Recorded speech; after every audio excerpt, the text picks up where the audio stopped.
মানে শরীর ঢেকে নাও।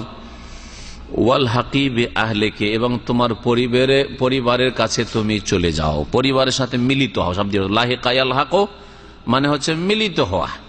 হ্যাঁ, তুমি তোমার পরিবারের সাথে মিলিত হও মানে তুমি তোমার বাবার বাড়ি চলে যাও, অর্থাৎ তোমাকে রাখা হইল না, রাখা হলো না। কেউ যদি এখন মাসলা,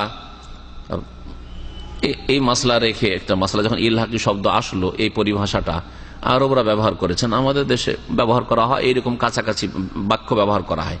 কেউ যদি স্ত্রীকে বলে যে তালাক বলল না, তোকে তালাক তো হবে, হ্যাঁ, কিন্তু বলে তোকে ছেড়ে দিলাম, ছেড়ে দেওয়া, তালাক ছেড়ে দেওয়া অর্থ আছে। আর তালাক এমনি ছেড়ে দেওয়া মানে তারাকে এতরকম ছেড়ে দেওয়া, হ্যাঁ, তোমাকে ছেড়ে দিলাম মানে তোমার সাথে সম্পর্ক রাখবো না, কিন্তু হয়তো রাখলাম, খেতে দেবো, কিন্তু তোমার সাথে আমার শারীরিক দৈহিক সম্পর্ক থাকবে না, এটা তো হইতে পারে, সম্ভাবনা আছে, ঠিক না? তো এখন এই ছেড়ে দিলামটাকে তালাক গণ্য করবেন না করবেন না? একটা লোক আপনাকে জিজ্ঞাসা করেছে, আর আপনি মাশাআল্লাহ এখন আলেম হয়েছেন, মুফতি সাহেব। হ্যাঁ, তো মুফতি সাহেবকে ফতোয়া জিজ্ঞাসা করেছে যে আমি আমার স্ত্রীকে বলেছি তোমাকে ছেড়ে দিলাম, আমার তালাক হয়েছে কি হয়নি, কি বলবেন? হ্যাঁ, আমাদের দেশের লোকেরা সাধারণত ছেড়ে দিলাম কথাটি কিসের অর্থে ব্যবহার করে? তালাকের অর্থে ব্যবহার করে। সুতরাং তালাক হবে। ছেড়ে দিলাম বলেছে, 3 বলেননি। সুতরাং এইভাবে বললে সমস্ত মতে সর্বনিম্নটা হবে 1টে গণ্য হবে। ছেড়ে দিলাম, তোমাকে তালাক দিলাম, 1 দিলাম না, 2 দিলাম না, 3 দিলাম, কিচ্ছু বলেনি, তালাক দিলাম, তাহলে কয়টা তালাক হবে? একটা, সর্বনিম্নটা। এমনিতে এক মজলিসে সহি মতে, এটা হলো সর্বসম্মতিক্রমে বললাম, আর সঠিক মতে এক মজলিসে যদি বলে তোকে 100টা তালাক দিলাম, 100টা তোমার পকেটেই নেই, দিবে কোত্থেকে? তোমাকে 100 টাকা দিলাম, আর পকেট থেকে টাকা বের করছে 3টে টাকা আছে। তো যেসব মূর্খ লোকেরা বলে তোকে 1000 তালাক, ঘর ভর্তি তালাক আছে, এরকম মূর্খ লোক। হ্যাঁ, তুই আমার বাড়ি আসলি তোকে তালাক, মানে তালাক হইতেই থাকবে সাথে।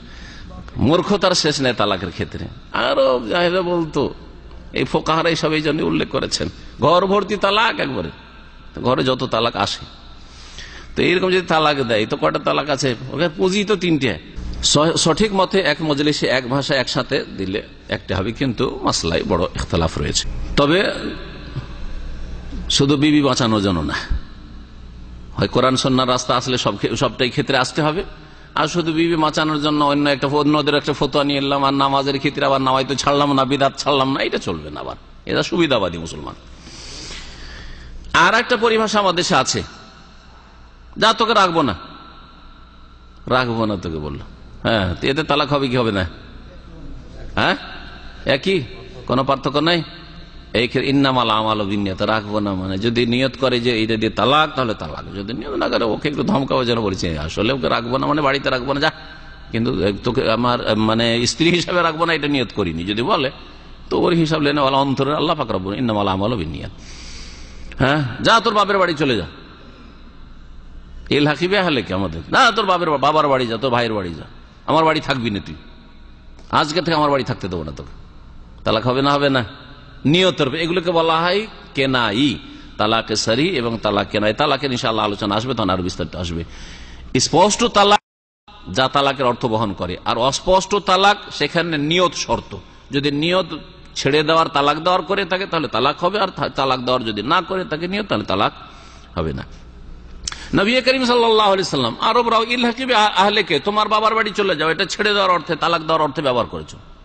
ব্যাস, বলেননি যে তোমাকে তালাক দিলাম, তাহলে হইল বিবাহ বিচ্ছেদ হইল। ও আমার আল্লাহ বিস সাদাকে,